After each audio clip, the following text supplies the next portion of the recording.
በቃ እኔ አሁን እሺ ይሄን ልናገር ነኝ እንግዲህ እኔ በመጽሐፍ ቅዱስ ንጥቀት እውነተኛ ነው ማስረጃ ማምጣት እችላለሁ መወያየት የሚችል ሰው ከኔ ጋር ይወያይ ብዬ መጥቻለሁ እንግዲህ እኔ በመጽሐፍ ቅዱስ ብዬ መጥቻለሁ እንወያይ ብዬ አይ በመጽሐፍ ቅዱስ አንወያይም ካላችሁ እናንተ በመጽሐፍ ቅዱስ ብቻ ልንወያይ አንችልም ካላችሁ እኔ ሌላ ጊዜ በመጽሐፍ ቅዱስ ብቻ ስትሉ ነው ማቀው አይ በመጽሐፍ ቅዱስ ብቻ አንወያይም ካላችሁ ሂሳብ የራስ መረዳት ተባለው ልጨርስ በመጽሐፍ ቅዱስ እኮ ነው ያለው እኛ ቆይል በመጽሐፍ ቅዱስ ልጨርስ ኤፍሬም ቃሉን በመጽሐፍ ቅዱስ ሁላችንም እንስማማለን አሁን መረዳታችን ተለያየ ለመረዳታችን ላንተ መረዳትና ለኔ ትምህርትና ላንተ ትምህርት ማስረጃ ያስፈልገናል ቃሉንማ ሁለታችንም እንቀበለዋለን ያን ጊዜ በደመና እንጠቃለን የሚለውን ሁላችንም እንቀበለዋለን አሁን ይሄንን ልናገር ነበር ስለሱ አዎ ኤቪደንስ የሚሆነንን ግን እናምጣ ልናገር ነበር እሺ ስለሱ ልናገር ነበር እኛ አሁን ብዙ ጊዜ ምንከሰሰው ምንድነው በራሳችሁ ነው ወይ የምትተረጉሙት በራሳችሁ ነው ወይ ትርጉም ኦኬ መጽሐፍ ቅዱስን አንብባችሁ የራሳችሁ ግል ሁሉም የግሉ መረዳት ያለው የለውም እንደዛ የምንባለው ውሸት ነው እኛ ሄርሜኔቲክስ ህግ አለን ኤችጂኤል የሚባል ሂስቶሪካል ግራማቲካል ሊተራል የሚባል የስነ አፈታት ህግ ተጠቅመን ነው የምናደርገው አሁን እናንተ መጽሐፍ ቅዱስ ላይ እናወራለን መጽሐፍ ቅዱስ ላይ ትክክል አይደለም ኤፍሬም ካላችሁኝ ይሄ ቃል ልክ አይደለም ካላችሁኝ ምን ሄደው የት ነው ወደ ግሪክ እንሄዳለን ግሪክ ከሆነ ብሉይ ኪዳን ከሆነ ወደ ዕብራይስጥ እንሄድና ቃሉ ምንድነው የሚለውን እንፈታለን ኦኬ ከዛ በኋላ ኮሜንታሪዎቹን እናያለን ሂስቶሪካሊ ማየት ያለብን ነገር ካለ እናያለን እንጂ ቸርች ፋዘርስ የኛ ፕራይመሪ ሶርስ አይደሉም አሁንም እኔ ፕሮቴስታንት ነኝ ስለዚህ አትሊስት እኔ ሊከበር ይገባል ማለት ነው እኔ መጽሐፍ ቅዱስን ስለዳ ምረጥ ሐሳብ መስጠት ይቻላል እዚህ ጋር እሺ ታላቁ ትገባለህ እኔ ቸርች ፋዘርን ተቀበል እያልኩ አይደለም ፕሊዝ እንደዚህ አላልኩኝም አንተ ኤቪደንስ ይሄንን ክፍል የፈለከው ሊቅ አንተ የተቀበልከውን ይሄን ትምህርት የወሰድከውን ሰው ሊሆን ይችላል ይሄንን እገሌ እንደዚህ ብሎ ስላስተማረ የምቀበለው የእገሌን ነው በለን ነው እኔ ዮሐንስ አፈወርቅ ነው ምናምን ወይም early church fathers እንቶ በቃ ከፈለክ ከ16ኛው ክፍለ ዘመንም አምጣ ይሄንን የመጽሐፍ ቅዱስ ክፍል ግን አንተ በምትለው መንገድ እስከዚያ ዘመን ቤተክርስቲያን እንዴት ተረዳችሁ የሚለው ይሄ እኮ በጣም ቁልፍ ነገር ነው ኤፋ ቤተክርስቲያን ምን ብላ ነው ይሄን ጉዳይ ስታስተምረው የኖረችው ይሄ ሐሳብ መቼ ነው የተጀመረው የሚለው አንድ በቴዎሎጂ ያለፈ ሰው መቼም ይሄንን መረዳት ቀላል ይመስለኛልና ከዚህ በኋላ አላወራም ይበቃኛል ቴንክ ዩ ውይይቱ ግን ጤናማ ይሁን ፕሊዝ እሺ እኔ አሁን ዋንስ አጌን እሺ አንድ ጊዜ ታላቁ ይሄንም ልበል መልስ ልስጥና አንድ 20 ሰከንድ 30 ሰከንድ አሁንም ለወኔ ምንድነው ኢየሱስ ከተናገረ ጳውሎስ ዮሐንስ ከተናገሩ ሐሳቡ ግልጥ ከሆነ እንዳልኩት እኔ ስነ አፈታትን ህግ ተከትለን ካየነው ያ በቂ ነው የሚያጨቃጭቅ አይደለም በግልጽ የተቀመጠ ሐሳብ ነው ስለዚህ እዛ ላይ ቤዝድ አድርገን መወያየት እንችላለን በመጽሐፍ ቅዱስ እኔ በመጽሐፍ ቅዱስ ልወያይ እናንተ በፈለጋችሁ ተወያዩ ልክ ካልሆንኩኝ እኔ የኔን እንግዲህ ትምህርት ዲስፕሩፍ አድርጉና ሰው ይማር እኔ ዝም እየቀባጠርኩ እንደሆነ ይወቅና ሰው እናንተ በተሻለ መረጃ አስረዱት ሰውን እንደዛ ነው እያልኩ ያለሁት እስካሁን ማለት ነው መቀጠል ትችላለህ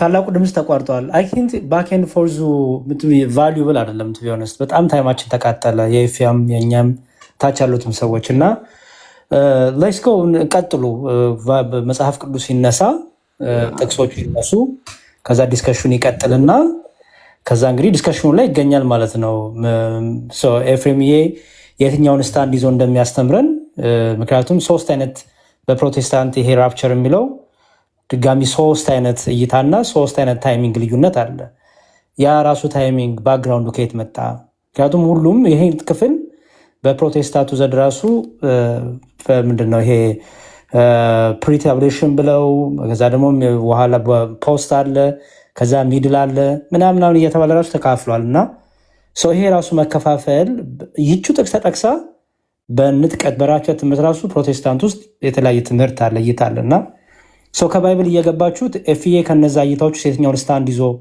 እንደሚነግረን እንደሚያስተምረን እንስማ ከዛ በኋላ በመጽሐፍ ቅዱስ ይመዘን ትምህርቱ እና ቤተክርስቲያን እንዲተረዳችሁ የሚለውንም እያነሳ እንሄዳለን። ምንም ችግር የለውም።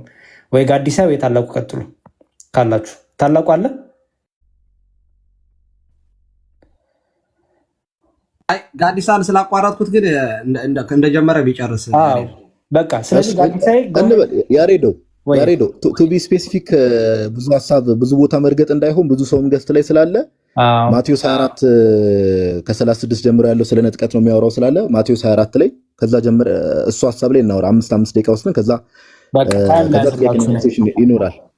በጣም ፐርፌክት ታይም ላይ ያዝላችሁ። ፐርፌክት ታላቁ መጥቷል መሰለኝ ጠይቀውና ከዛ ሰዓት ይዝላቸዋል እንዲቀጥሉ። እሺ ታላቁ ተመልሰዋል።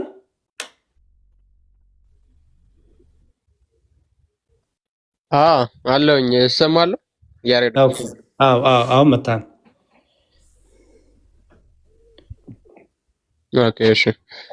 አይ ምናልባት ወንድማችን ኤፍሬም የቤተክርስቲያን አባቶች ሀሳብ ከኔ ሀሳብ የሚሻል ከሆነ እንይ ምናምን እንደዚህ ሰው ፕሮቮክ ሊያደርጉ የሚችሉ ነገሮችን ባለመናገር በውይይቱ ውስጥ ቢተባበረን አንደኛ፣ ሁለተኛ ደግሞ ወንድማችን ቸርች ፋዘርም አይቀበልም የፕሮቴስታንቶችን ፋዘሮችም አይቀበልም።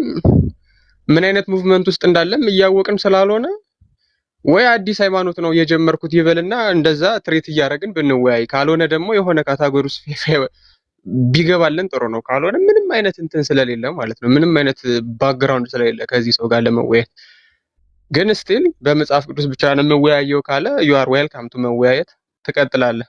ግን እንደዚህ በጣም ፕሮቮኬቲቭ ላንጉጆችን ባትናገር ጥሩ ነው። ቴንክ ዩ።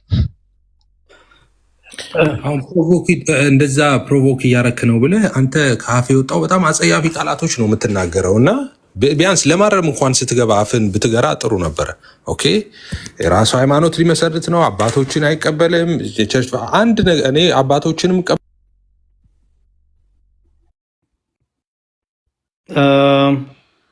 ምን ተፈጠረ? ተመለሰ ኤፍሬም ወርደ ከሆነ ማቴዎስ 24 ላይ ነገራችን ላይ አዳም አለ አላምነውም እኮ አዳም ይተኛል አንዳንዴ። ቀሲስ እኔ እንቅልፍ ይዞኝና አሁን መምጣቴ ነው። አዳም ወዴት አለ? አዳም ከሌለ ቤቴን ልክፈትላችሁ። ኤፍሬም ና ተመለስ ግባ። አልሰማም እንዴ? አለኩ አይ ነው እተኛለሁ አትበላ እንዴ? አይ ኤፍሬምን ያስወጣው ሰው አውቄዋለሁ ማን እንዳስወጣው እና ስህተት ነሽ ያረሽሁት ትክክል አይደለም። ኤፍሬም እስካሁን ማንንም ክፉ አልተናገረም እና ፕሊዝ ሰው አሊስ ሰው እየተናገረ እዚህ ላይ እየተናገረ ማስወጣት ትክክል አለ። አይ እንቀጥ በቃ ያሬዶ ማቴዎስ 24 ስለ ንጥቀት ነው ስላለ እሱ ይጀምርና ከዛ እኔ እቀጥላለሁ። ማቴዎስ 24 ስለ ንጥቀት እንደሆነ ከቁጥር በቃ እዚህ 30 ቤቶች ውስጥ እሱ ሐሳቡን ያንሳና ስለ ንጥቀት ነው ያለውን ይቀጥል። ከዛ በኋላ እኔ እቀጥላለሁ። ከዛ ባኬን ፎርስ ጥያቄና መልስ ይኖረናል። 5 ደቂቃ ይዘን ቀጥል። ኤፊ ማቴዎስ 24 ላይ እንትን ላዝላችሁ። ኤፍሬም ምንድነው ባስወረደ ሰው ቦታ እኔ ይቅርታ ልጠይቅ። ትክክል አይደለም። የምታስወረዱ ሰዎች ትክክል አይደላችሁም። እኔ ሶሪ ልጠይቅ በእነሱ፣ እኛም እዚህ ሶሪ እንጠይቃለን። ትክክል አይደለም። በጣም ይቅርታ ማለት ምንም ክፉም አልተናገርክም። ያው ቀጥል። ይቅርታ። እሺ ታይም ላይ ያዝላችሁ። ሴታፕ ላርክ እኔ ደግሞ 5 ደቂቃ እኔ ቢሆን የምመርጠው ጥያቄና መልስ ላይ ቀጥታ ብንገባ ነበረ።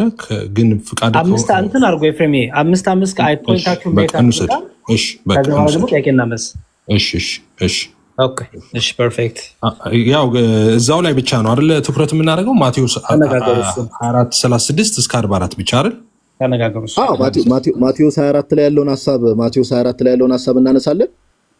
ከዛ እሱን መጽሐፍ ቅዱስ ክፍል ግን አንዳንድ ቃላቶችን ስንፈታ ማቴዎስ 24 ላይ በቃ እኮ ማቴዎስ 4:36 እስከ 44 ቅድም ያነሳሁት አይደል? ከ31 ጀምሮ ከይቅርታ ጋር ቀሲስን ሰላም አላልኳቸውም። ቀሲስ ቴዎድሮስንም ቀሲስ ዲበኩልንም ሰላም አባቴ ይፍቱኝ። እግዚአብሔር ፍታ፣ እግዚአብሔር ይባርክ። እኔ ኤፍሬም ግን አሁን የምትወያዩት ማለት ማቴዎስ ምናምን የምጠቅሱ ስለ ንጥቀት ነው? ኤፍሬምዬ ማቴዎስ 24ን ስለ ንጥቀት ነው የሚያወራው ብሎ ነው የሚያምነው። በጣም ጥሩ ነው። አይ በጣም ጥሩ ነው። በዛው አደራ ከማስረጃ ጋራ ከአባቶች ጋራ ከማንም ጋራ በመጽሐፍ ቅዱስ ይሄንን ከዚያ ይሄንን እነገሌም እንደዚህ ብለው አስተምረውታል፣ ተርጉመውታል፣ አብራርተውታል። እኛም የምንቀበለው እንደዚህ ነው የሚለውን ጋዲሳ እንዳትረሳ። ልክ ኤፋም እንደዚያ። ቴንክ ዩ። እሺ 5 ሚኒትስ ሴት ላድርግላችሁ። ኤፍሬም ሬዲ ስትሆን ለሚ ነው። እሺ አይ አድርግልኝ፣ እኔ ሬዲ ነኝ፣ ችግር የለው። እሺ ቆይ ጀምርና ላስጀምርልህ። እሺ ጀምርልኝ። መጀመር እችላለሁ። አይ ቲንክ 5 ደቂቃ ሁሉ እንኳን የሚያስፈልግ አይደለም፣ ውስን ስለሆነ ውይይታችን ማለት ነው። እሺ ማቴዎስ 24 ላይ እንግዲህ ሰማይ ምድር ያልፋሉ ቃሌ ግን አያልፍም የሚለው 31 እሱ ከፍ ብሎ ያብራራዋል። እኔ ከዛች ቦታ ላይ ብቻ ነው መናገር የምፈልገው። እኔ ቅድም ያነሳሁት ሀሳብ ማለት ነው። ይሄ ክፍል የሚያነሳው ስለ ራፕቸር ነው ከ36 እስከ መጨረሻው ድረስ። አዎ ስለ ራፕቸር ስለ ንጥቀት ነው የሚያነሳው። ኦኬ እሺ ከምን ልጀምርላችሁ መሰላችሁ? ከ36 ልጀምር። ስለዚያች ቀንና ስለዚያች ሰዓት ግን ከአባት በቀር የሰማይ መላእክት ቢሆኑ የሚያውቅ የለም አለ። እዚህ ጋር ስለዚያች ቀን ስለ ምጽአቱ ስለ ጌታ መምጣት ማለት ነው።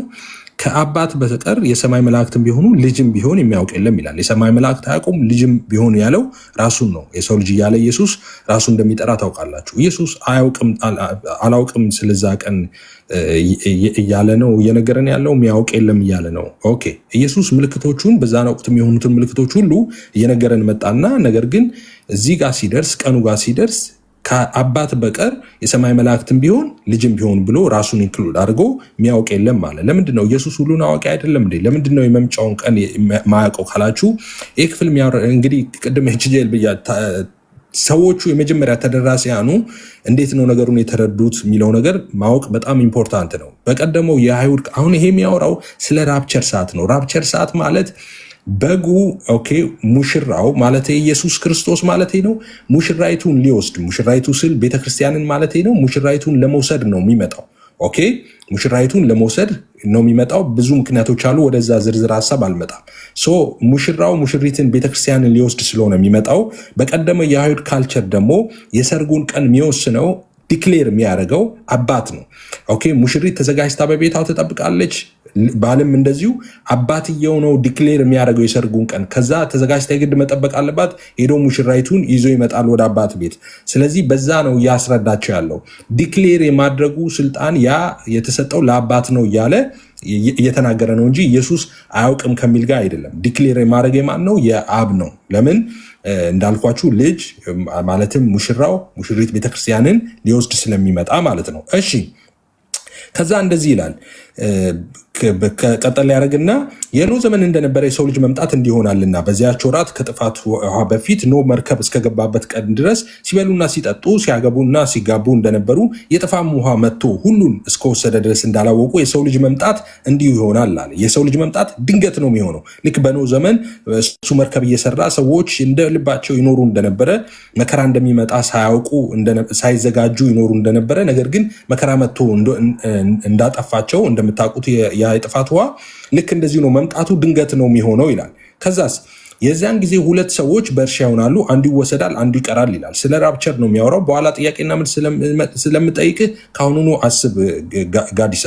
ይሄ ስለ ምጽአት ነው ብልሃል፣ እኔ ስለ ንጥቀት ነው ላለው። ለምን አንዲቱ ትወሰዳለች አንዲቱም ትቀራለች ይላል። በምጽአት ቀን ምድር ላይ የሚቀር ሰው አለ ማለት ነው። እሺ ጌታ ከዛስ ስለ ወፍጮም ያነሳና በወፍጮ ይፈጫሉ፣ አንዲቱ ትወሰዳለች አንዲቱ ትቀራለች ይላል። ከዛስ ጌታችሁ በምን ሰዓት እንደሚመጣ አታውቁምና እንግዲህ ንቁ ይላል።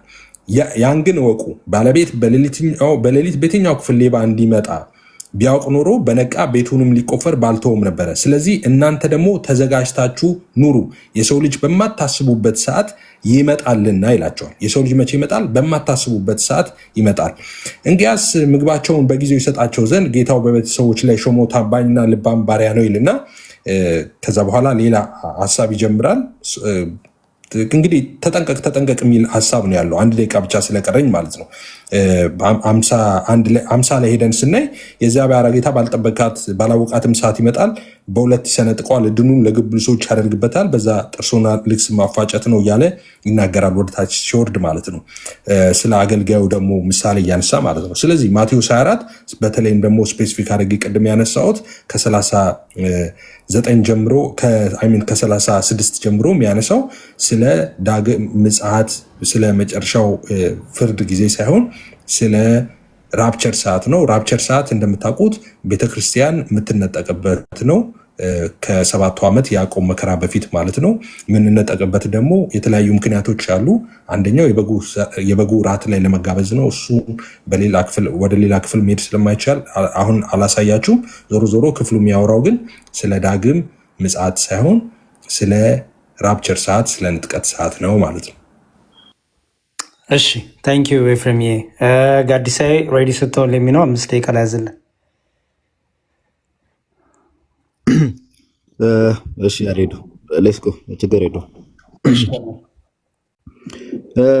አንድ አምላክ በሚሆን በአብ ወልድ በመንፈስ ቅዱስም ወንድማችን ኤፍሬም ማቴዎስ ወንጌል ምዕራፍ ልጅም ቢሆን አያውቅም የሚለው ሀሳብ ላይ ነው ረጅም ሰዓቱን የወሰደው። ምንም የሆነ የረባም ሀሳብ አንስቷል ብዬ አላስብም እውነት ለማውራት ግን ማቴዎስ ወንጌል ምዕራፍ 24 ላይ ያለው ሀሳብ ስለምንድን ነው የሚለው ዳግም ምጽአት ነው። ምንም ወደዚህ ወደዛ የሚያስብል አይደለም።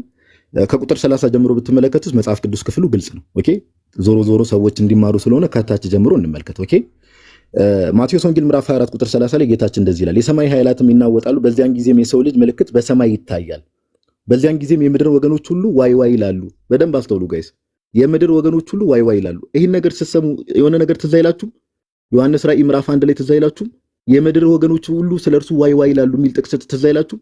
የወጉትም ሁሉ ያዩታል፣ አልፋና ኦሜጋ ኦኬ መጀመሪያውና መጨረሻ ጌታ አምላክ እኔ ነኝ ብሎ ክርስቶስ ኢየሱስ የሚናገርበት ትዝ አላችሁ? ዮሐንስ ራእይ ምዕራፍ 1 ቁጥር 6 እና 7 ታስታውሳችሁ? የምድር ወገኖች ሁሉ ስለ እርሱ ዋይ ዋይ ይላሉ የተባለው ጌታችን ዳግም ለመጽአት ሲመጣ ነው። እዚህ ጋም ማቴዎስ ምን አለን ከዮሐንስ ጋር ሲስማሙ በዚያን ጊዜም የምድር ወገኖች ሁሉ ዋይ ዋይ ይላሉ፣ የሰው ልጅንም በኃይልና በብዙ ክብር በሰማይ ደመና ሲመጣ ያዩታል። ዳግም ሲመጣ ነው። ይሄ ከምን ጋር ይገናኛል? ማቴዎስ 25:31 ካለው ሐሳብ ጋር ቀጥታ ይገናኛል። የሰው ልጅ ከመላእክቱ ጋር በክብሩ ስለሚመጣ ኦኬ ከዛ ጋር ቀጥታ የሚገናኝ ነው። መላእክቱንም ከታላቅ መለከት ድምጽ ጋር ይልካቸዋል፣ ከሰማያት ዳርቻም እስከ ዳርቻው ከአራቱ ንፋሳት ለእርሱ የተመረጡትን ይሰበስባሉ። ምሳሌውንም ከበለስ ተማሩ፣ ጫፏን ወይሽ ወደታች ልውረድ። ከዛ ቁጥር 36 ላይ ኤፍሬም ያነሳውን ሐሳብ ዲባንክ እናድርገው እዛው። ስለዚያች ቀንና ስለዚያች ሰዓት ግን ከአባት ብቻ በቀር የሰማይ መላእክትም ቢሆኑ ልጅም ቢሆን የሚያውቅ የለም። በጣም በሚያሳዝን ሁኔታ ጋይስ ይህን ክፍል ሙስሊሞች እንግዲህ ስለ ፍርድ ሰዓት እንደሆነ አምነው ሙስሊሞች ራሱ ከኤፍሬም በተሻለ መልኩ ይህንን ክፍል ተረድተውት ይህንን ክፍል አምነውት አረ ወልድ ጌታችን ኢየሱስ አምላክ ላለመሆኑ ይሄው የመጨረሻውን ክፍል አያውቅም እያሉ ይህንን ክፍል ይጠቅሱታል። ኢቨን ሙስሊሞች እኛ ሙስሊሞችን እንደ ማስረጃ የምናቀርብ አይነት ሰዎች ሆነን አይደለም። ግን ይሄ የሚያነሳው ምንድነው? ዳግም ስለ ፍርድ። ከዛ ቁጥር 37 ላይ የኖህ ዘመን እንደነበረ የሰው ልጅ መምጣት እንዲሁ ይሆናል። የሰው ልጅ መምጣት ዳግም መምጣቱ ማለት ነው። ኦኬ የሰው ልጅ መምጣት የተባለ ዳግም መምጣቱ በዚያች ወራት ከጥፋቷ በፊት ኖህ ወደ መርከብ እስከገባበት ቀን ድረስ ሲበሉና ሲጠጡ ሲያገቡና ሲያገቡም እንደነበሩ የጥፋቷ መጥቶ ሁሉን እስከወሰደ ድረስ እንዳላወቁ የሰው ልጅ መምጣት ደግሞ እንዲሁ ይሆናል። ኦኬ ጌታችን መቼ እንደሚመጣ አናውቅም። ለዛ ነው ነቅታችሁ ተክታችሁ ጠብቁ። መቼ እንደሚመጣ አናውቅም። ክርስቶስ ኢየሱስ ዳግም ለፍርድ መቼ እንደሚመጣ ኦኬ በኖህ ዘመን የነበሩ ሰዎች ሲበሉ ሲጠጡ ነበር። መጨረሻ ላይ ጥፋት መጣባቸው። ለዛ ነው ክርስቶስ ኢየሱስም የሰው ልጅ ዳግም ሲመጣ መቼ እንደሚመጣ ስለማታውቁ ተክታችሁ ነቅታችሁ ጠብቁ፣ ያለበለዚያ ተጣፋላችሁ ነው። ኦኬ ዲስትራክሽን የሚባል ነገር አለ፣ ሄል ፋየር የሚባል ነገር አለ። ኦኬ ወደ ዘላለም ጥፋት መሄድ የሚባል ነገር ስላለ ምን አለ? ተክታችሁ ጠብቁ። የጥፋቷን መጥቶ ሁሉን እስከወሰደ ድረስ እንዳላወቁ የሰው ልጅ መምጣት ደግሞ እንዲሁ ይሆናል። የሰው ልጅ መምጣት የተባለው ክርስቶስ ኢየሱስ ራሱን የሰው ልጅ ብሏል። ዳግም ስለመምጣቱን እዚህ ጋር እያወራ ያለው ለፍርድ ነው እያልኩ ያለሁት ለፍርድ። ኦኬ ስለ ንጥቀት አይደለም፣ ዳግም ለፍርድ። ማቴዎስ 25ም ከዚህ ክፍል ጋር የሚያያዝ ስለሆነ ማቴዎስ 25 ከቁጥር 31 ጀምሮ ሄዳችሁ ክፍሉን ብትመለከቱት ዳግም ይመጣል፣ አሕዛብ ሁሉ ኔሽን ሁሉ በፊቱ ይሰበሰባሉ ይላል፣ በጎችም ከፍየሎች ይለያል። ዳግም ለፍርድ ስለመምጣቱ ነው እየተናገረ ያለው። እሺ በዛን ጊዜ ሁለት ሰዎች በእርሻ ይሆናሉ፣ አንዱ ይወሰዳል፣ አንዱም ይቀራል። አሁን አንዱ ይወሰዳል የሚለውን ቃል ይዞ አረ ይሄው ስለመነጠቅ ነው አይልማ። ለምሳሌ ቅዱስ ዮሐንስ አፈወርቅ እነ ሂላሪ እኔ ማስረጃ ማቅረብ ይችላል፣ የቤተክርስቲያን አባቶች። በዚያን ጊዜ ሁለት ሰዎች በእርሻ ይሆናሉ፣ አንዱ ይወሰዳል፣ አንዱም ይቀራል። ስለ መዳን ነው እያወራ ያለው። ኦኬ ምድር ላይ ያሉ ሰዎች ለምሳሌ ጌታን ተክተው የሚጠብቁ ሰዎች አሉ፣ የሚዘፍኑ የሚጨፍሩ ሰዎች አሉ። አንዱ ይወሰዳል ሲባል አንዱ ይድናል ነው። አንዱ ይቀራል ሲባል ደግሞ አንዱ ወደ ዘላለም ሕይወት ይሄዳል፣ አንዱ ደግሞ ወደ ዘላለም ጥፋት ይሄዳል ነው። አለቀ። ቁጥር 40 ላይም ደግሞ ቁጥር 41 ላይም ሁለት ሴቶች በወፍጮ ይፈጫሉ፣ አንዲቱ ትወሰዳለች፣ አንዲቱም ትቀራለች። ቅዱስ ዮሐንስ አፈወርቅም እነ ሂላሪ ኦፍ ፖተርስም ሌሎችም አባቶች ማንሳት እንችላለን። ይሄንን ክፍል ሲፈቱት አንዱ ይወሰዳል፣ አንዱ ይቀራል ሲባል አንዱ ይድናል፣ አንዱ አይድንም ነው። ኦኬ አንዱ ድነትን ያገኛል፣ አንዱ ድነትን አያገኝም ነው። አለቀ። ሌላ ምንም ትርጉምም የለው። ኦኬ ሌላ ምንም ትርጉምም የለው። ኢቭን ጥያቄና መልስ ሴሽን ላይ እመጣለሁ። የፕሮቴስታንቲዝም መስራቾች የተባሉ ኦኬ ዋና ሼፐሮች የተባሉት ራሱ እነ ሉተር፣ እነ ጆን ካልቪን፣ እነ ዙዊንግሊ ይሄንን ክፍል ለንጥቀት ነው ብሎ አልፈቱትም። ኦኬ ማንም የፈታውም እንደዛ ብሎ የፈታውም ሰው ሲጀምር የለም። እኔ ግን የቤተክርስቲያን አባቶችን ለዚህ ክፍል ኢቭን ይወሰዳሉ ለሚለው ክፍል ራሱ ከመዳን ጋር እንደሆነ ኦኬ ወደ ዘላለም ሕይወት የሚሄድና ያለ መሄድ ጉዳይ ከዛ ጋር የተገናኘ እንደሆነ ግልጽ ነው። ክርስቶስ ኢየሱስ ብዙ ቦታዎች ላይ በፓራብል ስለሚያስተምር እንጂ ይወሰዳሉ ሲባል እንደው የሆነ እንደ ኮከብ እንዲህ ተወንጭፈው አይነት ነገር እንደዛም አይደለም። ኦኬ ስለዚህ መጽሐፍ ቅዱስ ክፍሉ ከላይ ጀምሮ እንዳየነው ክርስቶስ ኢየሱስ ከመላእክቱ ጋር እንደሚመጣ ይናገራል። ከዛ ባለፈስ የምድር ወገኖች ሁሉ ዋይ ዋይ ይላሉ ስለርሱ። አዎ ዋይ ዋይ ይላሉ ስለርሱ። አዎ ዮሐንስ በራእዩ ደግሞ አልፋና ኦሜጋ እኔ ነኝ እያለ የሚመጣው የወጉት ሁሉ ያዩታል እየተባለ የመጣው ክርስቶስ ዳግም ለፍርድ ሲመጣ ነው። ይሄ ከዛ ክፍል ጋር ቀጥታ የሚገናኝ ነውና ስለ ፍርድ ሰዓት የሚያወራ ነው። እግዚአብሔር ያክብርልኝ። እሺ ፐርፌክት። ጥያቄና መልስ ስንት ደቂቃ ሊያዝላችሁ? 10 ደቂቃ? አዎ 10 ደቂቃ ይሁን ያረዲ። እሺ እሺ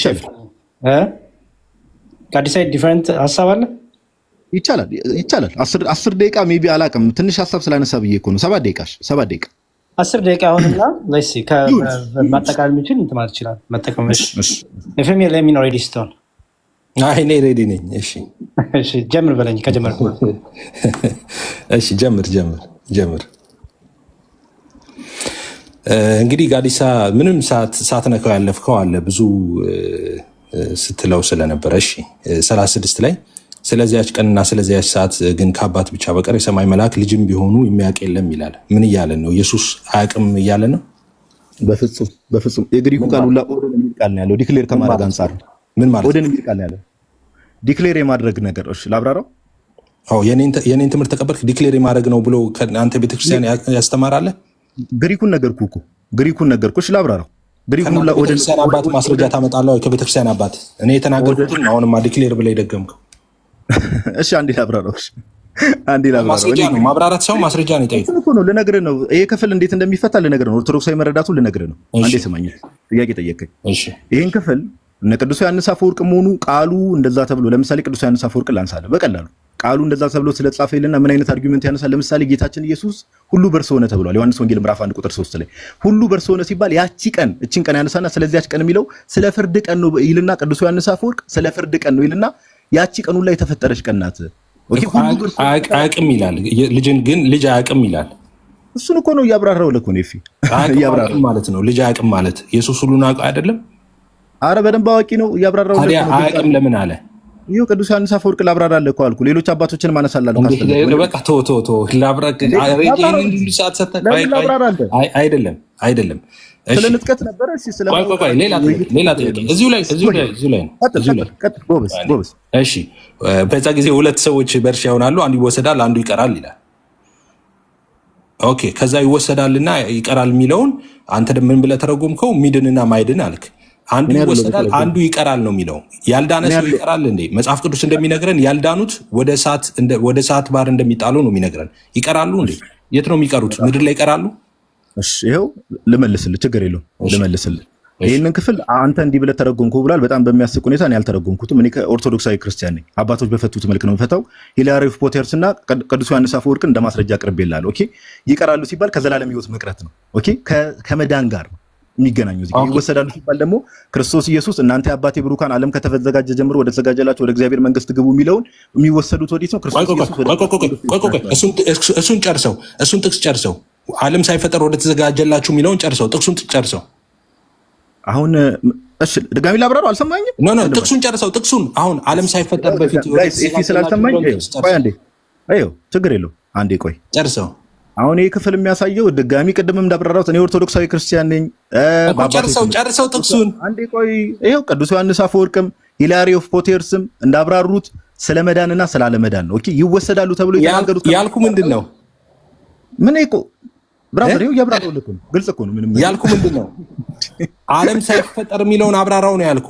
ዓለም ከተዘጋጀ ጀምሮ ወደ ተዘጋጀላችሁ ዓለም ከተፈጠረ ጀምሮ ወደ ተዘጋጀላችሁ ወደ እግዚአብሔር መንግስት ግቡ ወደሚለው ቀጥሎ ምንድን ነው ያለው?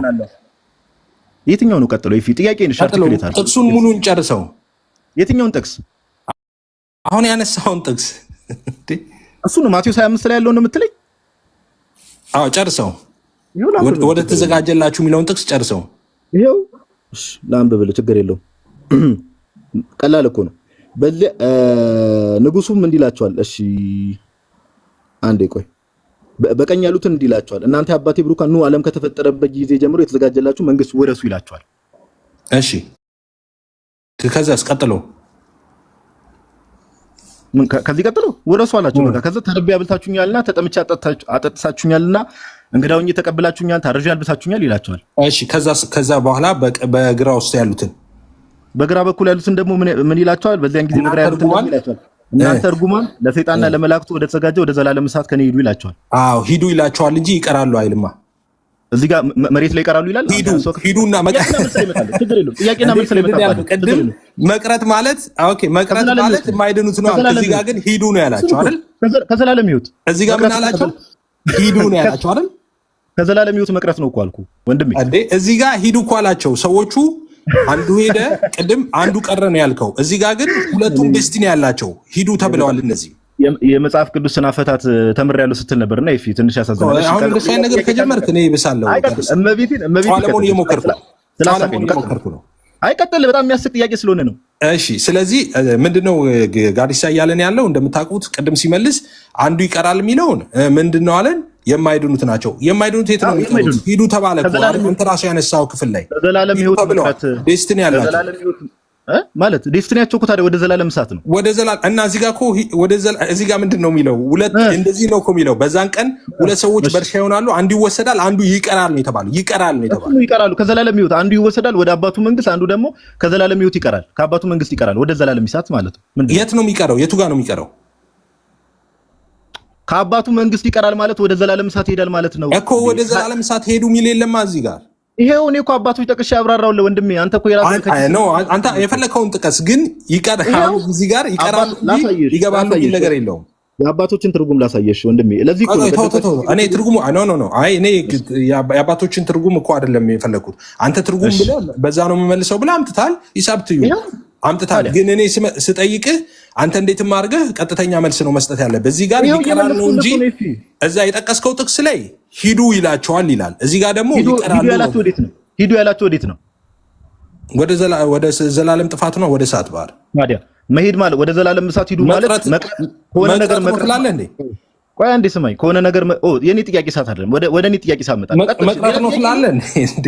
መቅረት ማለት ከዘላለም ሕይወት መቅረት ነው እንዴ? አንተ ሰውዬ ምን እኮ ግልጽ እኮ ነው። አባቶችን ጠቅሼ እኮ ነው፣ 2-3 አባት ጠቅሼ እኮ ነው ያብራራውልህ። ቆይ እሺ ቆይ ከ30 ከቅድም ከፍ ብለህ አንብበው እሱንና 31 ላይ መላእክቱንም ከታላቅ መለከት ድምጽ ጋር ይልካቸዋል ከሰማይ ዳርቻ እስከ ዳርቻው በአራቱ ነፋሳት ይልና ለእርሱ የተመረጡትን ይሰበስባሉ ይላል።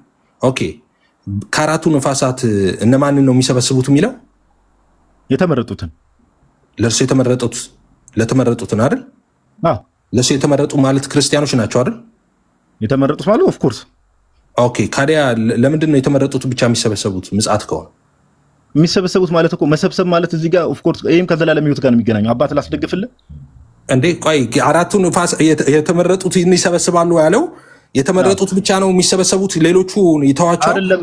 የተመረጡትን ይሰበስባሉ ሲባል አሁንም ይሄን ከመዳን ጋር ነው የሚገናኘው። አባት ጠቅሼ ያልተመረጡትስ የት ሄዳሉ? የትም አይሄዱም። አሁንም ይሄ ከመዳን ጋር ነው ቀጥታ የሚገናኘው። ያልተመረጡ የትም አይሄዱም። ደስ ይላል። ዴስቲኒ ናቸው እንዴ ያልተመረጡት ሰዎች? ወደ ዘላለም እሳት ነው እነሱ የሚሄዱት። ኦኬ ኤፊ ለምን እዚህ ጋር ሄዱ የሚል የለም። ኖ እነሱ የሉም ማለት ነው። የሌለ ነገር አትክተታ። የሌለ ነገር መጽሐፍ ቅዱስ ውስጥ የሌለ ነገር ትከታለህ እንዴ? ያድናቸዋል ማለት ነው ብራዘር። ይሰበሰባሉ ማለት ነው። ከሰማይ ዳርቻ ይላል ጋዲስ ስማኝ። ከሰማይ ዳርቻ እስከ ዳርቻው ከአራቱ ንፋሳት ለእርሱ የተመረጡትን ይሰበስባሉ ይላል። ለእርሱ የተመረጡትን ነው ይሰበስባሉ የሚሉት የሚሰበስቡት። ኦኬ ሌሎቹስ? ያድናቸዋል ማለት እኮ ነው። ምንም እኮ ያድናቸዋል ማለት እኮ ነው። ይሰበስባቸዋል ማለት የሚያድናቸው ነው። የተመረጡትን ይሰበስባቸዋል ማለት ያድናቸዋል ማለት ነው። ለእሱ የተመረጡት ተሰበሰቡ። ሌሎቹስ? ሌሎቹ ምንም በፊቱ ይኸው አሕዛብ ሁሉ ስማኝ፣ አሕዛብ ሁሉ በፊቱ ይሰበሰባሉ። ሁሉ አይደለም። ማቴዎስ 25 ላይ ወስዳለህ። አሁን እኮ የሚለው ምንድን ነው? እሺ አውራሽ ምንም አሁን ጥያቄ ነው። አራቱ ንፋሳት ለእርሱ የተመረጡትን ይሰበስባሉ ነው የሚለው። ለእርሱ የተመረጡትን ቀጥልሽ። ያልተመረጡት የት ይሆናሉ? ያልተመረጡት የትም አይሆኑም። ያልተመረጡት የትም ይሰበስባሉ እዚህ ክፍል ላይ የትም አይሆኑም ማለት ምን ማለት ነው?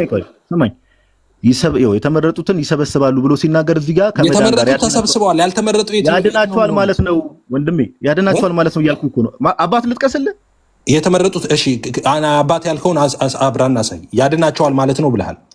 እሺ አብራና አሳይ። ያድናቸዋል ማለት ነው ብለሃል።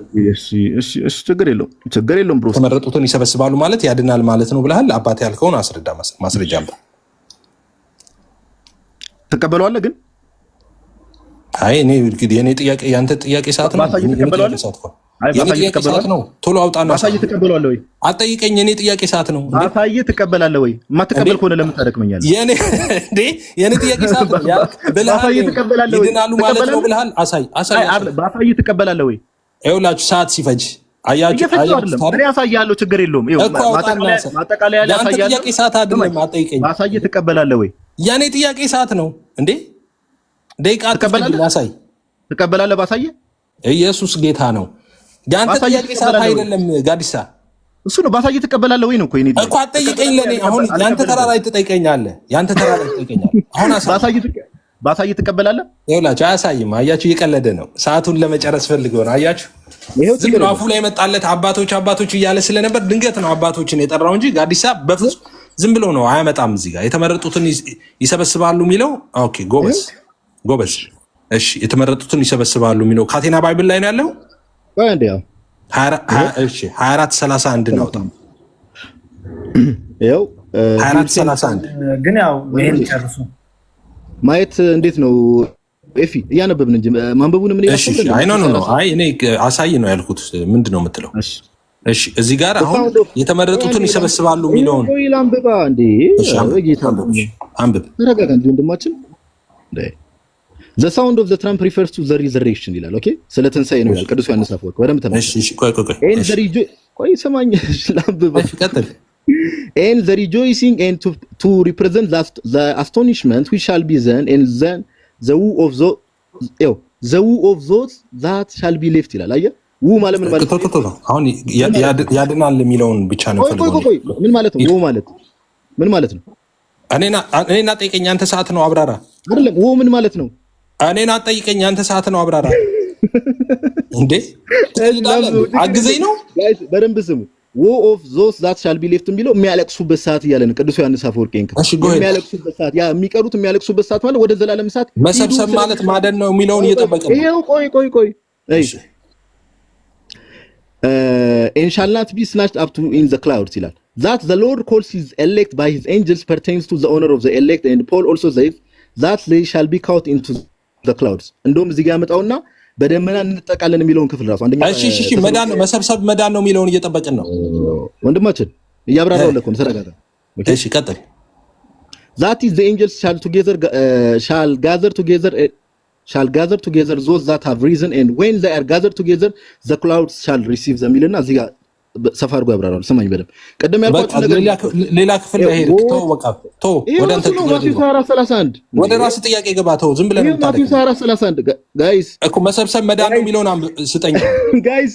መሰብሰብ መዳን ነው የሚለውን ትሰጠኛለህ ጋይስ? እሺ ይሄን ክፍል ፍታላችሁ። እኔ ምንም ማለት ይሄን ክፍል ተው በቃ ወደ ራስ ጥያቄና መልስ ይሄን ክፍል ፍታላችሁ። ወደ ራስ ጥያቄና መልስ ግባ። ይሄን ክፍል ፍታላችሁ ይሄን ክፍል ምን ማለት ነው? ፍታላችሁ። ኧረ እባክህ ተው ጋዲሳ፣ ወደ ራስ ግባ። ወደ ራስ ጥያቄና መልስ ግባ። እሺ እንግዲህ ጋይስ አሁን ቅዱስ ዮሐንስ አፈወርቅን አሳይቻችኋለሁ። ያዝናሉ ነው የሚለው ይሄን ክፍል። እሺ ይጨርሱና ታላቁ ጥያቄ ነው። እሺ ስንት ደቂቃ ነው የሚጠቀምከው? 12 ደቂቃ ተጠቅመሃል። የኔ ጥያቄ ሰዓት እኮ አለ። 12 ደቂቃ ተጠቅመሃል ኤፍሬም። ኖ አልተጠቀምኩም። ራሱ ሲያሳይ ነው 10 ደቂቃ ራሱ ሲያሳይ ነው እንዴ ኤፍሬም። ይስማኛ እንዴ ወንድሜ 10 ደቂቃ አለቀና አላስተዋልከውም አንተ። 10 ደቂቃ አለቀ ብዬ ነግሬ ከዛ 3 ደቂቃ ጨመርኩልህ እኮ። እኔ በቃ ተው እያልኩት እኮ ነው ያሳየው መዝሙርዬ። ችግር የለውም 2 ደቂቃ ግን። እሺ አንድ ጊዜ መዝሙርዬ 1 ደቂቃ ስጠኝ እሺ።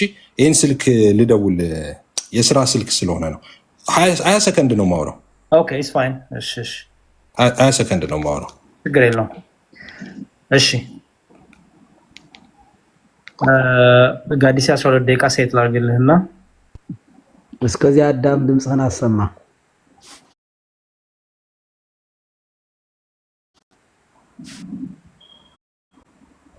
አዳም አለ አይቴ ያለው ከአዳም ወዴት አለ አዳም? እኔ እኮ ይተኛል ብያለሁ። አትብላ ያልከኝም በልቼ እንዳይል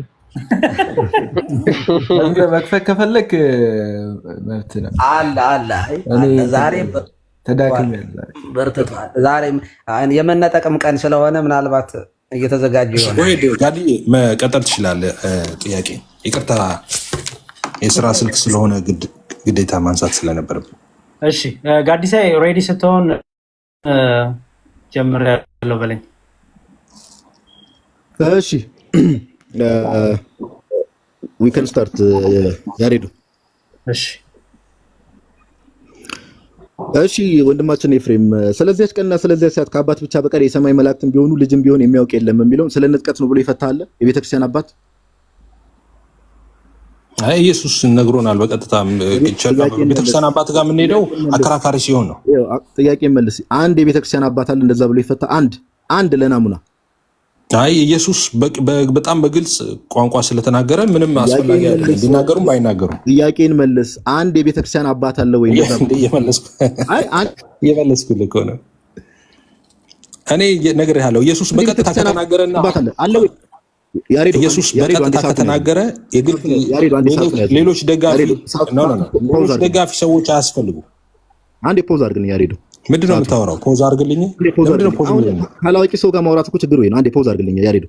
ችግር ወይ ነው። አይ በቃ አዲስ አሁን ሊበጠበጥ ነው። አሁን ካባላ ነገርሃለሁ ያሬዶ። ሰዓት ያዝልኝ አንዴ። ይሰማል ያሬዶ? እየሰማኝ ከሆነ ሴም አፕሮች ነው አፕላይ ማድረገው። ከዚህ በኋላ በጣም ዲስሪስፔክት እያደረኩ ነው ያሬዶ። አንዴ ሰዓት ያዝልኝ አሁን ሜቢ ውይይቱን የምትመሩ ከሆነ አፕሮች የሚባል ነገር አለ ያሬዶ። ኦኬ ምንድነው የጠየቁት ጥያቄ አለ። እንደው ዝም ብሎ የመዳረቅ ሰው እንዲማር ስለሆነ እዚህ ጋር የሚተቀመጥ ነው አፕሮች። አሁን አንተ ስለ አፕሮች ታወራለህ ጋዲሳ። አንተ ለምንድን ነው ያስቸግረው? ባለቀ ሰዓት ሀሳቡ እንዳይበታተን ሚዩት አታርጉኝ። አንድ ሰው ሚዩት እንዳያረገኝ አንዴ ፕሊዝ። ቆይ እኔ በዚህ መልኩ ላድርግ። እሺ ያሬዲ የሰማህ ነው። እሺ እኔ አይዲያ አልስጣችሁ። ቅድም ስጠይቀው ራሱን ጥያቄ መልስ ያልከው ነበረ። ሴም ስታንዳርድ አንተ ላይ ማፕላይ ያደርጋል ኤፍሬም። ስለዚህ ምንድን ማድረግ ያለብህ ጋዲሳይን ጥያቄውን አድሬስ አድርግለት። አይ ካሉ አሉ ከሌሉ የሉም ብለህ እለፍለት። ምክንያቱም አንተም ቅድም እኔ እንደፈለግኩ ነው የምመልሰው ያሬዲ። መልስማ እንደፈለግኩ ነው የምመልሰው። ከፈለገ እሱ ተመልሶልኛል አልተመለሰልኝም ማለት ይችላል። ግን ያልሆነ ንግግር ቢናገር እኔ በጣም ዲስሪስፔክት እያደረኩት ነው ማለት። አንዴ ስማ፣ ከዚህ በኋላ ቢደግሞ ማለት ሌላ ቃላት መነጋገሩ ሪስፔክት ተዳረጉ እሱ ትክክልም አይደለም። ማናችሁም እንዳትዳረጉ። አይ እንትን እያልኩት ነው፣ በጣም እየቻልኩት ነው፣ እያበዛው ነው እሱ። አሁን ትምህርቱን ሊበታተንብን ነው። ደህና ያስተማረ በቃ ይሄ የእንትኑ ተውት፣ ትርፍ ቃላቱንና በውስጥ ሳይድ ሲቅር። አሁን ምንድነው ግን ኤፍሬም ቅድም ሲጠይቅ ጋዲሳ አንተ ስጠይቀው ጥያቄን ራሱን መልስ እያልከው ነበረ። ራሱን የምፈልገውን ጥያቄ መልስልኝ፣ ጥያቄ መልስ እያልከው ነበረ። ስለዚህ ሴም ስታንዳርዱ አንተ ላይ ፕላይ አልመለስ ይበል። እሱ ግን አንድም ጥያቄ አልመለሰልኝም። እሱ እኔ እንዴት እንደምመልስ ለኔ መለሰልኝ ያለ በዲቤት አይቻለሁ። ሁሉ ማናችንም አንልም ዲቤት ስናደርግ። ግን ምንድነው አሁን ማድረግ ያለብህ? ጥያቄውን ራሱን አድሬስ አድርግለት። ልክ እሱ አድሬስ እንዳደረገልህ ቅድም ፕሬስ አድርገኸው አሁን እሱ ይሄንን ከአባቶች ሰይም ብለዋል። ከሌለ የለም በለውና ሌትስ ሙቭ ፎርዋርድ ወደሚቀጥለው። እኔ እንደፈለግኩ ነው የምመልሰው። መቀጠል ይችላል ጥያቄው። ያሬዶ በቃ አስጀምረው። እኔ አሁን እንደው በቃ ሰው የሚሰማው ሰው ያስተው 11 ሚኒት ላይ ናቆምኩት። ጀምር። እሺ አስጀምረው። ካውንት ዳውን። እሺ ዲስፕሌይ እንዲያደርግ አድርገው ካውንት ዳውን። እሺ ማቴዎስ 24:36 ለንጥቀት ነው ብሎ የፈታ የቤተክርስቲያን አባት አለ? ኢየሱስ በቀጥታ ስለተናገረ ማን ይፍታው ማን ከዛ በኋላ ሪፈር ማድረግ ችግር የለውም። ወደሚቀጥለው ጥያቄ መልስ የለም። ታች ያላችሁ ሰዎች በደንብ አስተውሉ። አንድ የቤተክርስቲያን አባት ከመጀመሪያው ክፍለ ዘመን ጀምሮ ለንጥቀት ነው ብሎ የፈታ አለ ብዬ ጠይቄው ነበረ። ሄዶ ኢየሱስ ይላል። የክርስቶስ ኢየሱስን ንግግር ያለመረዳት ችግር እንደሆነ አስተውሉ። ሁለተኛ ኢየሱስ ይላል። ካዲያ ምን ልበል? ፔንጤ እኮ ነኝ እኔ። ኢየሱስ ነው እንጂ የሚለው ኢየሱስ ነው እንጂ የሚለው። ሉተር ይሄንን ክፍል ለንጥቀት ብሎ ፈቶታል። አይ እኔ ሉተርም ሌሎቹም ማናቸውም እኔ ቼክም አላረኩም። ኢየሱስ በቀጥታ ስለነገረኝ ሉተር ለንጥቀት ብሎ ፈቶታል ይሄንን ክፍል። ኢየሱስ ለንጥቀት ነው ካለ ምን ያደርግልኛል? ታች ያላችሁ ሰዎች በደንብ አስተውሉ። ሁለተኛ ጥያቄ ሉተር የፕሮቴስታንቲዝም አባት የሚባለው የፕሮቴስታንት ሼፐር ከሚባሉ ዋናዎቹ ከሚባለው ሉተር ይህንን ክፍል ለንጥቀት ብሎ አልፈተውም። ይህንን ክፍል በፍጹም እንደዛ ብሎ አልፈቱም። የፕሮቴስታንት ዋና ኢየሱስ ነው፣ ሉተር አይደለም። ጆን ካልቪን ችግር የለውም። ጆን ካልቪን ይህንን ክፍል ለንጥቀት ብሎ ፈቶታል። እኔ እንዳልኩ ኢየሱስ ብሎ ኢየሱስ እኮ ብሎታል እኮ አልኩ። ኢየሱስን ትምህርት ነው የተቀበልኩት። ስሙ በደምብ እሺ። ጆን ካልቪን ሌላኛው የፕሮቴስታንቲዝም ዋና ሼፐር የሚባለው ጆን ካልቪን ይህን ክፍል እንደዛ ብሎ አልፈታውም። እሺ ኤርሊክ ዙዊንግሊ ይህንን ክፍል ለንጥቀት ብሎ ፈቶ ብለህ ነው የምታወራው። ማናቸውም እንደፈለግክ በል። የፈለጉት ሰዎች አይፍቱት ከፈለጉ። እኔ ኢየሱስ በቀጥታ የተናገረውን በቀጥታ ጥያቄ መልስ። ይህንን ክፍል ዙዊንግሊ ለንጥቀት ብሎ ፈቶታል። ኢየሱስ ፈቶታል። ታች ያላችሁ ሰዎች በደንብ አስተውሉ። ባይዘው የለም እንዲህ የሚባል ሸቶም ስለ ሁለተኛ አራተኛ ጥያቄ መካነ ኢየሱስ ዛሬ ያለችው መካነ ኢየሱስ ቤተክርስቲያን ይህንን ክፍል ለንጥቀት ነው የምትፈታው? ኢየሱስ ለንጥቀት ነው ብለዋል። እኔ ማንም ከዛ በኋላ ቢፈታው ባይፈታው ጉዳይ አይደል። ጎሄድ እሺ፣ ችግር የለውም። እሺ ቀደም ያሳየው ክፍል ላይ ልምጣ። ማቴዎስ 24:31 ላይ የሚቀሩት የሚለው እሺ፣ በደንብ አስተውል። ማቴዎስ 24:31 እሺ፣ ጎሄድ ማቴዎስ 24:31 ላይ ቅዱስ ዮሐንስ አፈወርቅ እሱ ነው አንብቤልህ። በደንብ እንትን እላለሁ፣ በደንብ ተከተለኝ፣ እጠይቃለሁ። but when you have heard of this consider the punishment of them that remain የሚለው የሚቀሩትን ነው አይደል የሚለው? እኔ ምን አገባኝ? እኔ እኮ ምሳሌ እኔ ዮሐንስ አፈወርቅን እኮ ምሳሌ አድርጌ አላመጣው። እሱ አንተ የጠቀስከውን ለኛ አብራራልኝ ትላለህ። እሺ ችግር የለውም። የሚቀረው የሚሉ እዚህ ጋር ዮሐንስ አፈወርቅ ምን እያለ ነው የሚለው ነገር በደንብ አስተውሉታችኋል። እሺ እኔ እንደፈለገ ይበለው። እኔ ዮሐንስ አፈወርቅን ምስክር አድርጌ እኔ ምን አገባኝ? ያዋጣል፣ እሱ ነው የሚያዋጣው። ቆይ እንዴ ዮሐንስ አፈወርቅ ብለህ ትመጣለህ እንዴ? ኢየሱስን ልመን ዮሐንስ አፈወርቅ ቆይ ጥያቄ ልጠይቃ ወንድማችን። አይዞህ እሺ ጠይቅ አይደለም ብዬ ነው። ገና 8 ደቂቃ አለኝ። አይዞህ ኧረ ለራስህ አይዞህ። እንደውም ያሬድዬ አትጨምርለታለህ። ኧረ ጥያቄ ላቅርብ። ኦፍ ዘም ዛት ሪሜን የሚለውን ጋይስ በደንብ አስተውሉ። ቅድም ላሳያችሁ የነበረው ማስረጃ ይሄ ነው። ይሄንን ክፍል ሊፈታው አልፈለግም። የሚቀሩት የሚለውን ነው። ኦኬ በደንብ for neither shall they suffer that former penalty only but this to end as above he said that they should say blessed is he that comes in the name of the Lord ካለ በኋላ so here that they shall mourn ያዝናሉ የተባሉት ኤፍሬም እዚህ ጋር የሚቀሩት ናቸው አይደሉ? አይ እስካሁን ቅድም የዋሸውን አላመጣህም አይደለም። ይሰበሰባሉ የሚሉት ይድናሉ የሚለውን ነው ያልከው። እስካሁን አላመጣህም። ያዝናሉ የተባሉት እዚህ ጋር ያዝናሉ የተባሉት የሚቀሩት ናቸው አይደሉ? እሱ ያንተ እኮ ማስረጃ ነው፣ የኔ እኮ አይደለም። የለም መልስ ያንተ ማስረጃ ነው። እኔ ምን አገባኝ? ኧረ ቀጥልላለሁ። ገና ነው በደንብ ማደመው ገና ክፍል ነው። እሺ በደንብ አስተውል ጋይስ፣ በደንብ አስተውል። ያለ መሳቅ ባይዘው ያለ ማወቅ ምልክት ነው ይባላል እና አትሳቅ፣ ዝም ብለህ ፎርሲንግ ያድርገን unto them of grievous words that they might learn that together with the fearful things here the torment there also awaits them ስቃዩ ይጠብቃቸዋል የተባሉት የሚቀሩትን አይደለም። እሺ ስቃዩ ይጠብቃቸዋል የተባሉት እሺ እየጠየከኝ ነው እንዴ? እኔን ስቃዩ ይጠብቃቸዋል የተባሉት እንዴ? እኔ ያንተ ማስረጃ ነው። እኔ ምን አገባኝ? ስቃዩ ይጠብቃል የተባሉት የሚቀሩትን አይደለም። ያንተ ማስረጃ ነው የምተነትነው። እኔ ምን አገባኝ? እኔ እኮ አልቀበለውም እኮ አልኩ ከመጀመሪያ። በቃ ይኸው በጣም ጎበዝ አያችሁ። ቅዱስ ዮሐንስ አፈወርቅን አይቀበለውም። የመጨረሻ ጥያቄ በዚህ ጉዳይ ላይ ዮሐንስ አፈወርቅን አልቀበለውም ነግሬሃለሁ እኮ ቅድም። ምን ትቀልዳለህ? he brings them in mourning ወደ ሐዘን ያመጣቸዋል and separated from the elect and consigned to hell ይላል። ወደ ሲኦል ኮንሳይን ይደረጋሉ። የሚቀሩት ናቸው አይደሉም? ወደ ሲኦል የተባሉት ኤፊ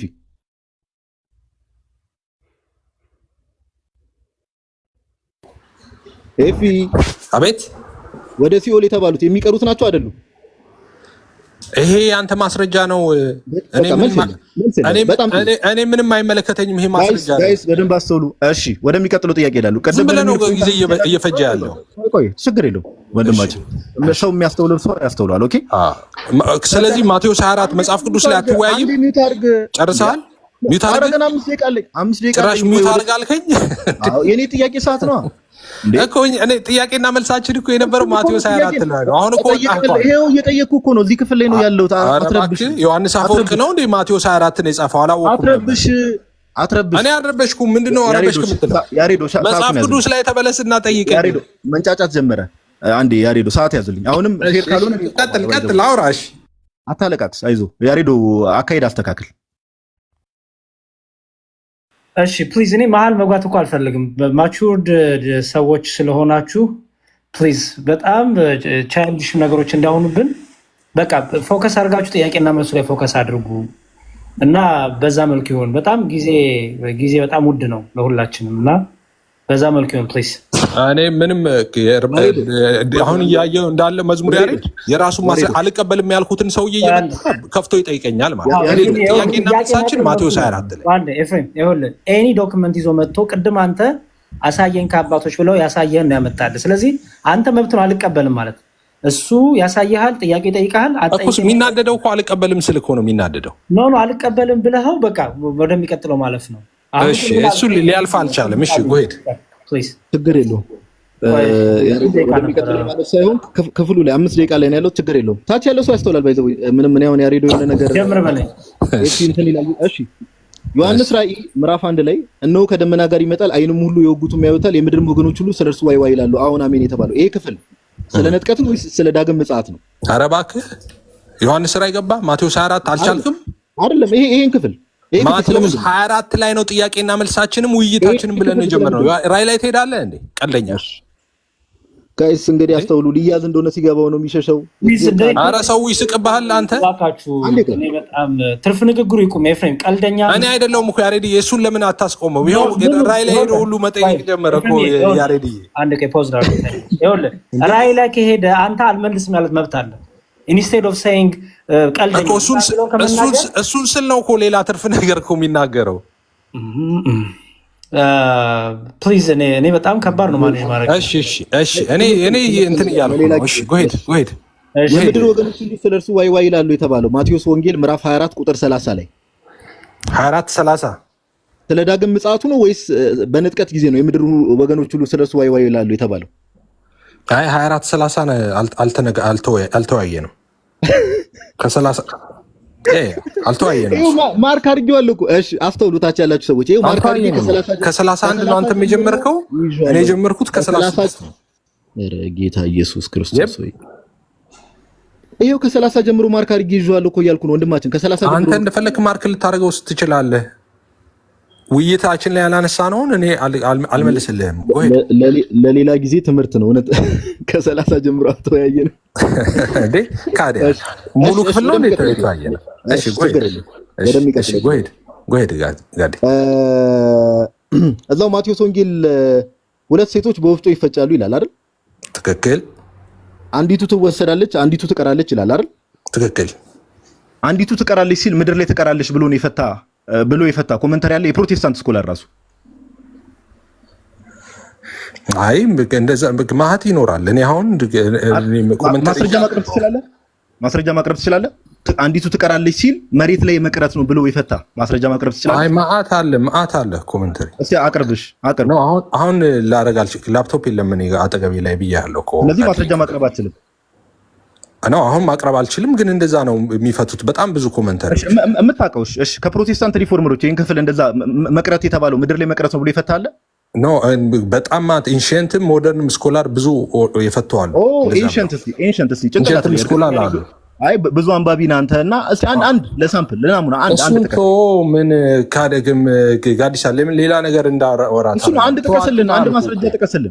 እየገፋኸኝ ነው እንድናገር። አንድ ጥቀስልን እኮ ነው ያልኩህ። አንድ ማስረጃ እኮ አሁን አውጥቼ ላሳይ አልችልም። ታዲያ ማስረጃ ሳይኖር ነው እንዴ ልወያይ ብለህ ከቅድሙ ቡራ ከረዩ የምትለው? ብሮስ እኔ መች አልከኝ? ማስረጃ ዝም ብዬ እንኳን ገብቼ እኮ አልቻልከኝም እኮ እንዴ። አሁን ከመጽሐፍ ማቴዎስ 4 ላይ ንዋይ ስልህ ራይ የጠቀስክ ልጅ በቃ አሁን በቃ ወንድማችን ይብቃ። እሺ ጌታችን ኢየሱስ ክርስቶስ እውነት እላችኋለሁ ይህ ሁሉ እስኪሆን ድረስ ይህ ትውልድ አያልፍም ይላል አይደል? ስንት ላይ ቁጥር 34 ላይ ማቴዎስ 24:34 ላይ 24:34 ላይ እሺ አዎ ይላል። ይህ ትውልድ የተባለው የቱ ነው? አይ ይህ ትውልድ አያልፍም የሚለው እዛ ጋር በተለያየ መንገድ ነው የሚፈታው። እስኪሆን ድረስ ደስ ባለ መንገድ ፍታው። ኦኬ አንዳንዶች ምንድነው የትውልድ አያልፍም ሲባል በዛ ጊዜ እንግዲህ እንትን ያላሉ ሰዎች አሉ ታውቃለህ። ስለነ ሄኖክ ነው የሚያወራው ብለው የሚያስቡ ሰዎች አሉ። ስለ ሄኖክና ኤልያስ ብለው የሚያስቡ ሰዎች አሉ። የትውልድ ያለው ሄኖክን ነው። ሄኖክን ነው ጌታችን ኢየሱስ የትውልድ ያለው ይሄ ትውልድ ኖ እንደዛ አይደለም የሚለው እላችኋለሁ። እስኪሆን ድረስ ይህ ትውልድ አያልፍም ያለው እነሱ መጥተው በሰቨን ይርስ ትሪቡሌሽን ጊዜ መከራ የሚቀበሉ ናቸውም ብለው የሚፈቱ ሰዎች አሉ።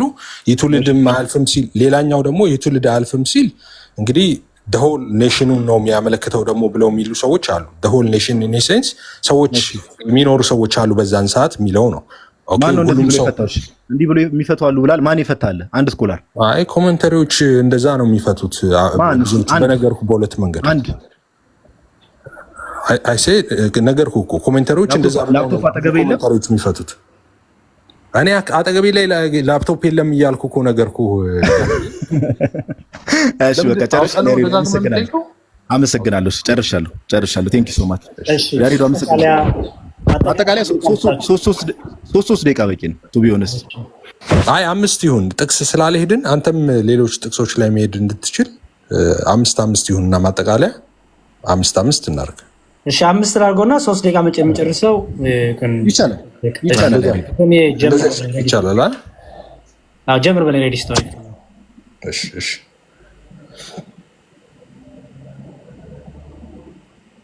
እሺ መጀመር ትችላለህ ሬዲ። እሺ እንግዲህ ማቴዎስ 24:36 ጀምሮ እስከ 44 ያለችዋን ነበር የተወያየ ነው። which ግን እንትን አይደለም ትክክል፣ ግን እሱ ላይ ስለሆነ የተስማማ ነው እዛ ላይ ነው የገባ ነው እና ማቴዎስ 24:36 ላይ የሚያወራው ኦፍ ኮርስ ስለ ምጽአት ነው። ጋዲ አይደለም እያለ ነው የሚያወራው እዚህ ጋር አይሚን ስለ ምጽአት ነው ይላል ጋዲ። እኔ ስለ ራፕቸር ነው ላለው ምጽአት የሚለው ቃል እሱ ያው አሻሚ ቢሆንም ማለት ነው። እኔ ስለ ንጥቀት ነው ምልበት ምክንያትን ከ36 ጀምሮ አብራርቻለሁ። የሰማይ መልአክ ልጅም ቢሆን የዛን ቀን አያውቅም ብሎ ስለ ዲክላሬሽን ነው የሚያወራው፣ ስለ ሰርግ ነው የሚያወራው። በቀደም የአይሁድ ካልቸር ልጅ የሰርጉን ቀን አያውቅም፣ አባት ነው የሚያውቀው። እንግዲህ ሙሽራይቱን ቤተክርስቲያንን ሊወስድ ኢየሱስ ይመጣል ታውቃላችሁ። ራፕቸር የሚሆነው እንግዲህ ቤተክርስቲያንን ሊወስድ ነው የሚመጣው ኢየሱስ። የሚወስድባት ምክንያት ደግሞ የተለያዩ ናቸው። አንደኛ ከሚመጣው መከራ ለመሰወር ነው። ሁለተኛ ደግሞ በበጉ ራት ላይ ለመታደም ነው። እዛ ላይ በግልጽ በራእይ መጽሐፍ ላይ በዝርዝር እሱን ያስረዳል ማለት ነው። የዛን ጊዜ 2 ሰዎች በእርሻ ይሆናሉ፣ አንዱ ይወሰዳል፣ አንዱ ይቀራል የሚለውን እሱ ያው አንዱ ይድናል፣ አንዱ አይድንም ነው አለ። ይወሰዳል አለ፣ ከዛ ይቀራል ነው ያለው። ይወሰዳል ካለ እያወራ ያለው ይነጠቃል ነው። ከዛ የሚቀር ደግሞ አለ ሲል ማይነጠቃል ነው። እሱ የሚድንና ማይድን ነው አለ። ትክክል አይደለም። ማንም እንደዛ ብሎ የተርጉመው እሱ ትክክል አይደለም። ተመሳሳይ ሀሳቦችን ሐዋርያ ቅዱስ ጳውሎስ ይናገራል። እንግዲህ አንደኛ ተሰሎንቄ 4:33 ላይ ጌታ ራሱ በትእዛዝ በመላእክት አለቃ ድምፅ በእግዚአብሔር መለከት ከሰማይ ይወርዳል ይልና በክርስቶስ የሞቱት አስቀድሞ ይነሳሉ ይላል። እነማን ይነሳሉ? በክርስቶስ የሞቱት ነው የሚለው። ሁሉም ይነሳሉ አይልም። ከዚያም በኋላ ግን ሕያዋን ሆነን የቀረነው በአየር ላይ ለመቀበል ከእርሱ ጋር በደመና እንነጠቃለን፣ ሁልጊዜ ከእርሱ ጋር እንሆናለን ይላል እና የጌታ ኢየሱስ ምጽአት እስከ አየር ነው። ሰዎች ሁሉ የሚያዩት አይደለም። ቅድም ግን ሲነሳ የነበረውም የተለያዩ መጽሐፍ ቅዱስ ክፍሎች ላይ የጌታ ምጽአት በመጨረሻው ሰዓት ሲመጣ ሁሉ አይንም ሁሉ የወጉትም ያዩታል የሚለው ሀሳብ እዛ ላይ በደንብ ማየት ይቻላል። ሁሉ ሰው ሊያው ነው የሚመጣው። እንግዲህ ከመከራው በፊት ነው የሚለውም ነገር እዛ ጋር ለመተቸት ተፈልጓል። ኦፍኮርስ ዮሐንስ ራዕይ 3:10 ላይ የትዕግስቴን ቃል ስለጠበቅ ደግሞ በምድር የሚኖሩትን ይፈትናቸው ዘንድ በዓለም ሁሉ ከሚመጣው ፈተና ጠብቅሃለሁ የሚለው ቃል አለ። እንግዲህ ተመሳሳይ ቃላት አለ። እንግዲህ ማቴዎስ 24 ላይ ያለው ማርቆስ 13:32 ላይ አለ። እዛ ላይም ተመሳሳይ እና ጊዜው መቼ እንደሆነ አታውቁምና ትጉ ጸልዩም እያለ ኢየሱስ ማስጠንቀቂያ ይሰጥና ከላይ ይደግመዋል የቅድሙን ሀሳብ የሰማይ መላእክት ቢሆን ልጅም ቢሆን አያውቁም እያለ ማርቆስ 13 ተመሳሳይ ሀሳቦችን ነው የሚናገረው። እሺ ንጽጽር አድርጌ 2 ደቂቃ ባያለችኝ ንጽጽር አድርጌ የተወሰነ ልበላችሁ። እንግዲህ የጌታ ዳግም ምጽአት መነጠቅ የሚሆነው በሰባኛው ሱባኤ መግቢያ ላይ ነው። ማቴዎስ 24 ላይ ቅድም እንዳየ ነው። ዳግም ምጽአት የሚሆነው ግን በሰባኛው ሱባኤ መጨረሻ ላይ ነው። እሱ ትንቢተ ዳንኤል ምዕራፍ 9:27 ላይ እንደገና ሁለተኛ ተሰሎንቄ 2:2 ላይ ማየት ይቻላል። መነጠቅ ከመከራው ዘመን በፊት እንደሆነ አሁን የነገርኳችሁ የራእዩ 3 አለ።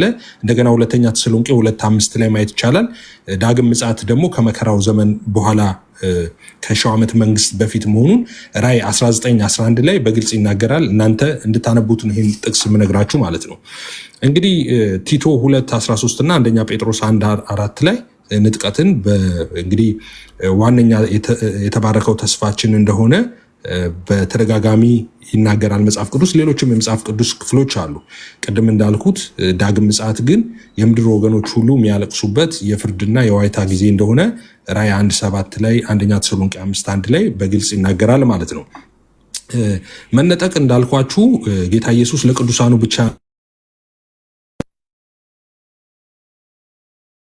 ጌታ ኢየሱስ ለቅዱሳኑ ብቻ ነው የሚታየው መነጠቅን በተመለከተ። ዳግም ምጽአት ግን ክርስቶስ ለዓለም ሁሉ ነው የሚገለጠው። ራዕይ 1:7 ላይ ማቴዎስ 24 ቅድም ሊያነሳ የነበረው ክፍል አለ። ከላይ አውዱ የተለየ ስለሆነ ነው እሱን ሆዶ ነው ያልኩት። ማቴዎስ 24:30 ላይ ያለው ከፍ ብሎ ያለው ሀሳብ ማለት ነው። እሱ በአንድ ላይ ጨምቆ ነበር ለመናገር የፈለገው ማለት ነው። እንግዲህ በአየር ውስጥ ነው የምንቀበለው ጌታን። አንደኛ ተሰሎንቄ 4:17 ነው።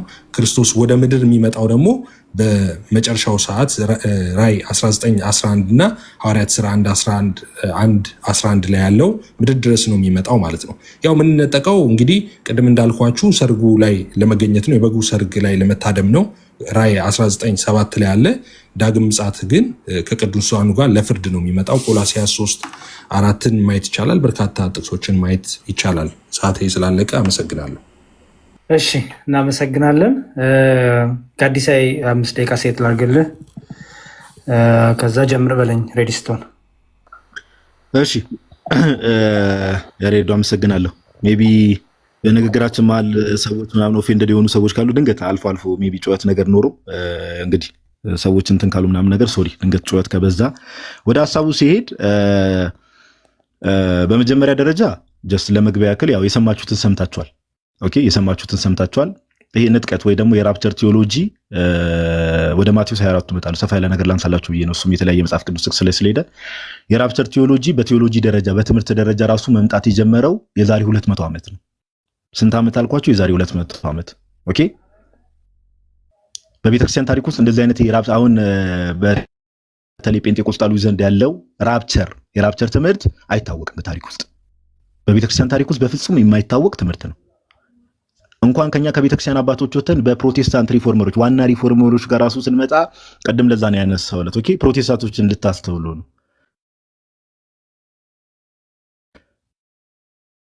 እነ ሉተርን እነ ካልቪንን እነ ዝዊንግሊን ያነሳው በምክንያት ምንድነው? በዋና ሪፎርመሮች ዘንድ ራሱ የማይታወቅ ትምህርት ነው። ኦኬ ብቅ ያለ ትምህርት ነው። ለ1800 ዓመት በቤተክርስቲያን ውስጥ የማይታወቅ ትምህርት የሆነ ሰዓት ላይ ያለን ትምህርት እንቀበል ወይስ በዘመናት ውስጥ በቤተክርስቲያን ውስጥ የሚታመንን ትምህርት እንቀበል የሚለው ነገር ለአድማጩ ተዋለሁ።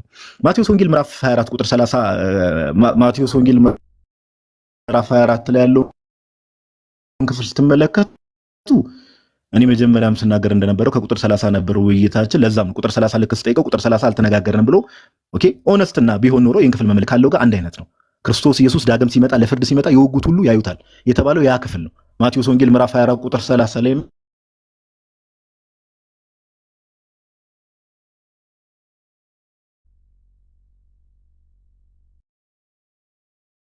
ያለው እሱ ኦኬ የምድር ወገኖች ሁሉ ስለሱ ይላል ዋይ ዋይ ይላሉ።